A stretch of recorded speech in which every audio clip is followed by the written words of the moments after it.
And tonight, I also have the great honor of introducing Andy Borowitz, who's our culminating act and guest humorist.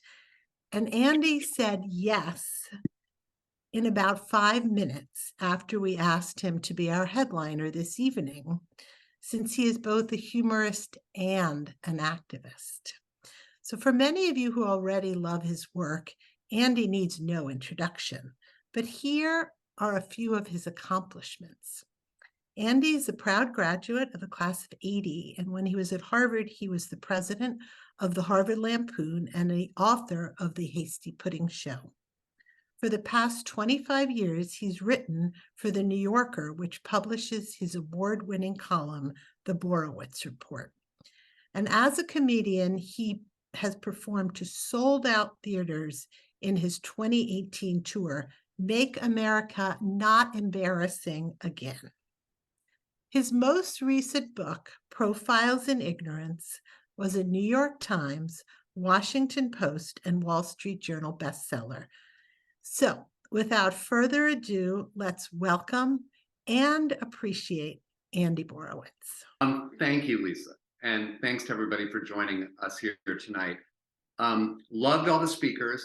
I've got to say I have sort of mixed feelings about some of it because a lot of the speakers were talking about voting out the Republicans in 2024. And I've got to say, as a comedian, I really relied upon Republicans as sort of my business model. So I'm a little bit under threat by this. I mean, I love these people. I love Matt Gaetz, love Lauren Boebert.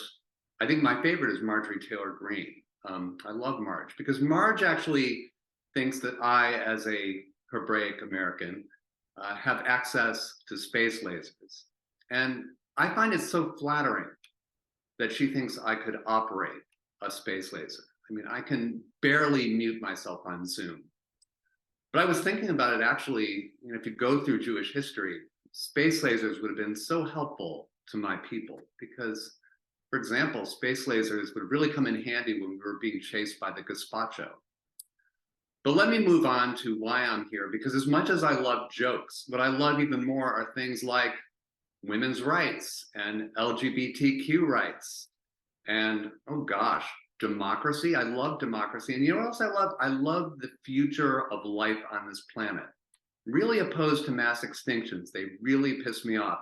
So for that reason, I'm throwing in with all of you Harvard libs tonight and going to be a part of Crimson Goes Blue, which I think is a great, great idea.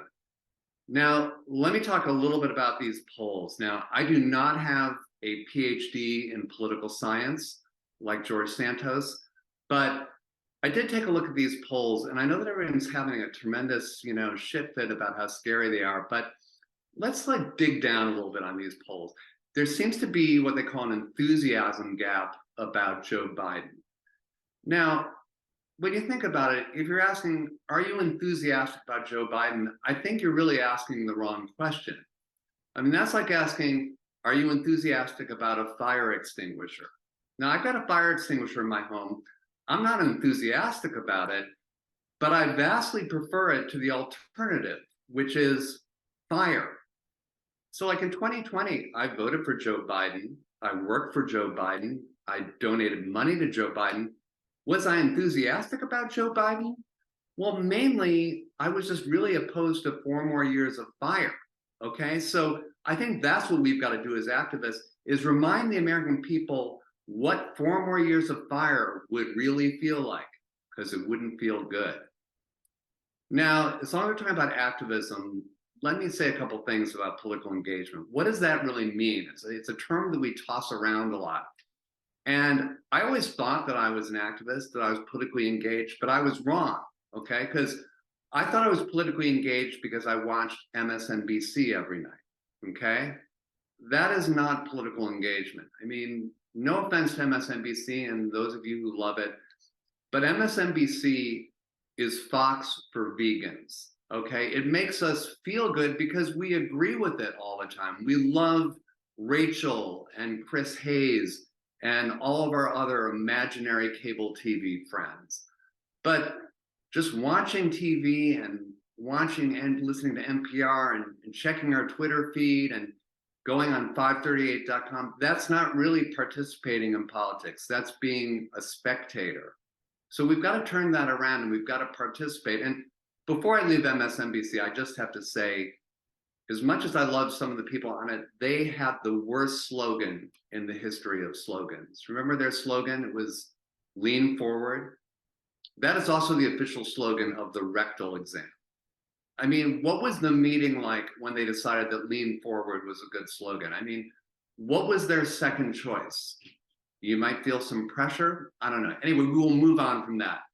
I want to talk a little bit more about activism because when I wrote this book, Profiles in Ignorance, I had a chapter in there where I talked about democracy's braking system.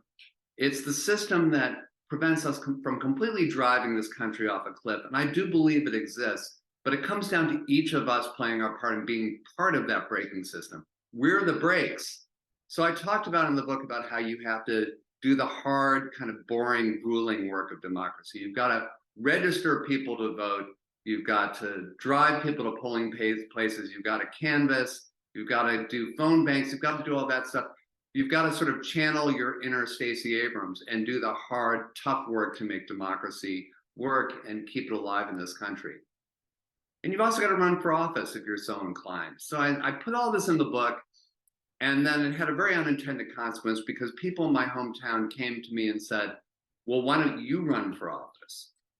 And I thought, well, that's a terrible idea because I understand my role. And my role is I'm part of the problem, not part of the solution. But they put a lot of pressure on me and they made me run for the board of our local library. Now, I thought I was pretty much off the hook because I thought this was kind of going to be a Jim Jordan situation. Once they got a good sense of who I was, they'd vote me down immediately. But unfortunately, I was elected. So this means for the next 3 years, I have to do something that I truly hate, which is sit in a room with other people and listen to what they have to say. That's what I'm going to do. So anyway, my point is, if I'm going to do this kind of thing, if I'm going to subject myself to the thing I hate the most, you all can do it too. So let's all work together. Let's be the brakes. Let's channel our inner Stacey Abrams and get to work. And that's all I got.